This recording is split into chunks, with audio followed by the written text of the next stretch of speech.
Hola amigos, ¿qué tal? Stuart here from Spain Speaks with a Spain news update. And another group of international criminals has been arrested in Spain, but more about that in just a moment. Firstly, a big thanks to all of the people that left comments on the last video.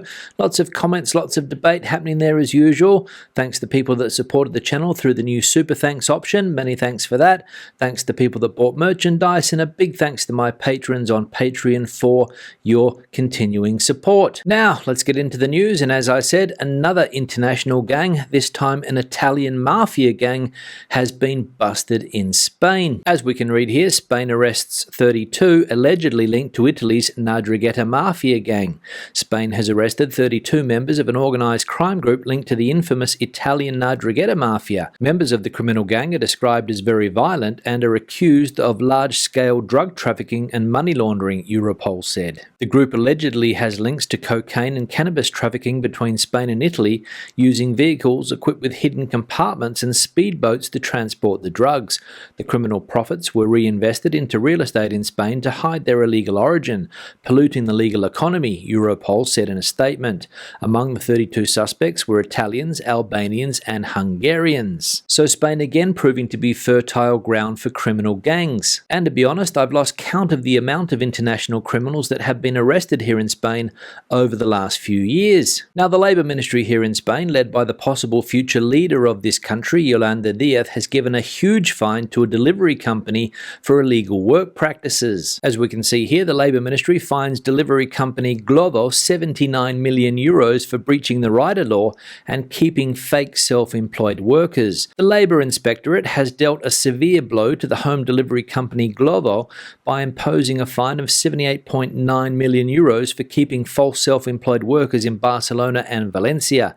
The penalty affects 10,614 employees, 8,331 in the Catalan capital, and 2,283 in Valencia. The inspection considers that these are false self-employed workers who depend on or are alien to Glovo, and that the company should have included them in the workforce as stated in the so-called rider law that came into force in August last year.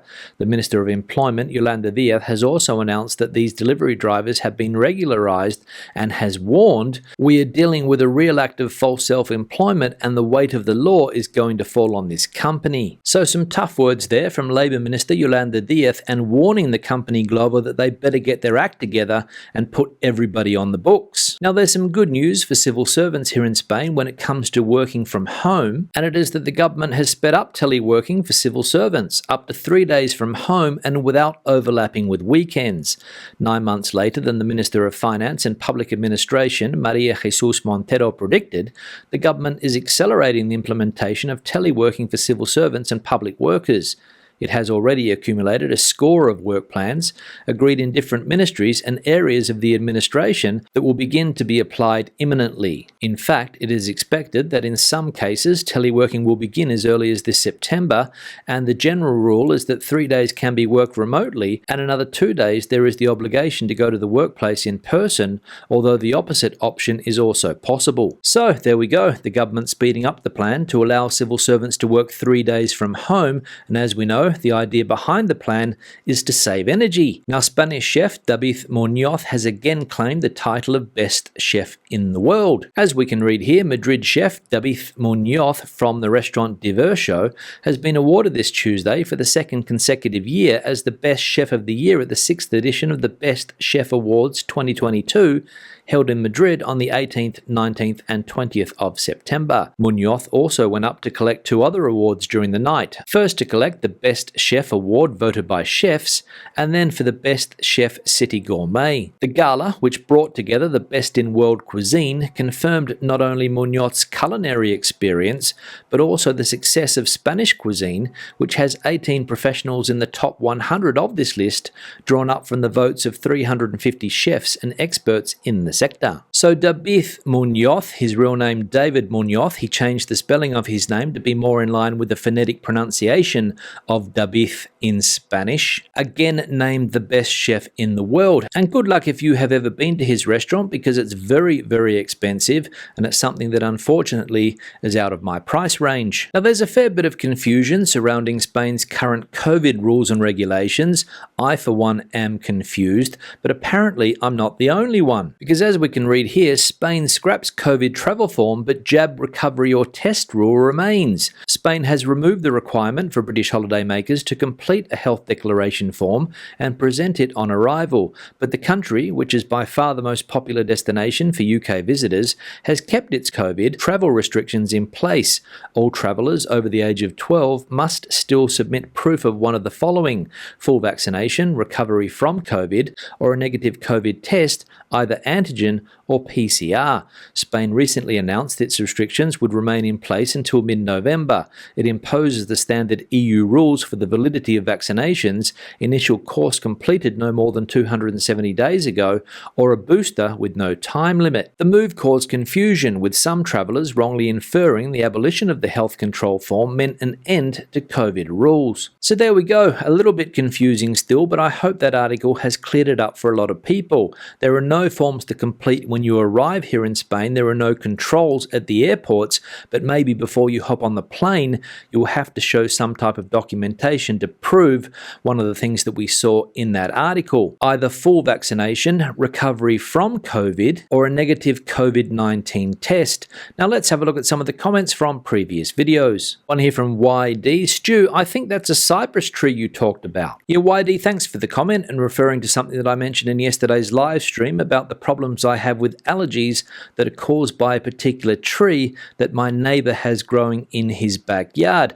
I didn't know what it was called yesterday. I said here in Spanish it's called Arithonica, and you're right, it is a type of cypress tree. In fact, I think it's called Cypress Arizona, and boy, does it give me allergies. But fortunately, my neighbor has removed about 50% of these trees from his garden over the last couple of years or so I'll see if my allergies with this tree persist in February when it goes into flower. One here from Outdoor Chilled. Average salary in Barcelona in customer service, 1,400 euros for a single person with no kids after tax of 12% and social security, which most expats work with if they are not teaching or in hotels.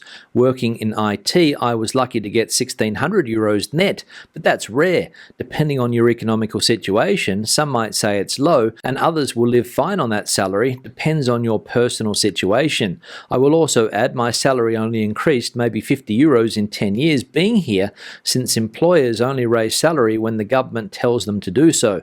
So I'm not here for the money. The Outdoor Chilled, thanks for the comment, and let's be honest, a lot of people that come to Spain to work are definitely not here for the money. And thanks for sharing your experience with different jobs and different salaries over your years here in Spain. Somebody in the live stream yesterday asked the question, what is considered a low salary here in Spain? And I said that around 1,000 euros a month would be, in my opinion, a low salary. And you're right, it depends what your personal circumstances are, whether you have a family or not. That will influence what type of salary you need to live well here in Spain. Because obviously a single person doesn't have the same expenses as a married person with 2 or 3 kids. One here from Sandy. Mid-August to mid-September, electricity bill for a 1,100 square foot house in Phoenix, $262.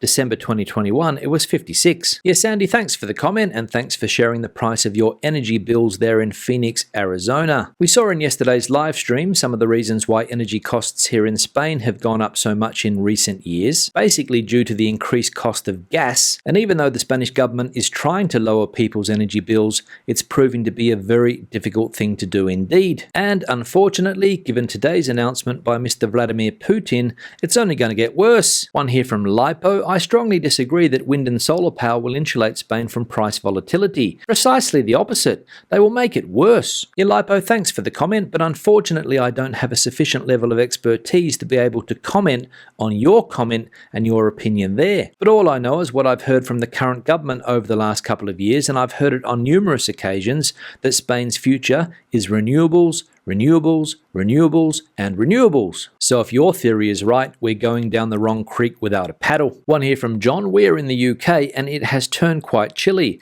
The thing we are noticing is that most supermarket food prices keep on rising, not just the small amount either. Yeah, John, thanks for the comment, and I imagine that it is starting to get chilly in the UK. After all, it is that time of the year. Fortunately, here in Spain, or at least where I am in Spain, in the Madrid community, not that cold yet. The days are fantastic still, up around the 26, 27, 28 degrees Celsius mark.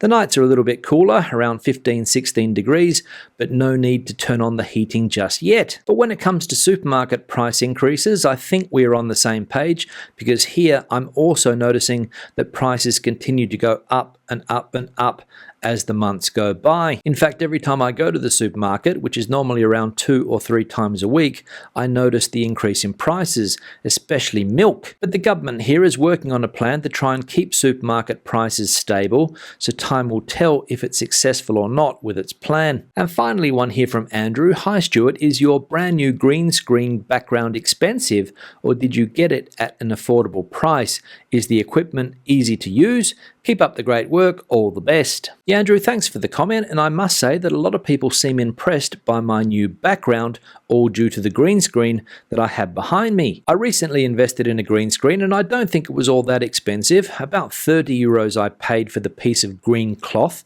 I also invested in 2 new lights, which I have up here. A little bit more expensive were the lights, around 200 euros.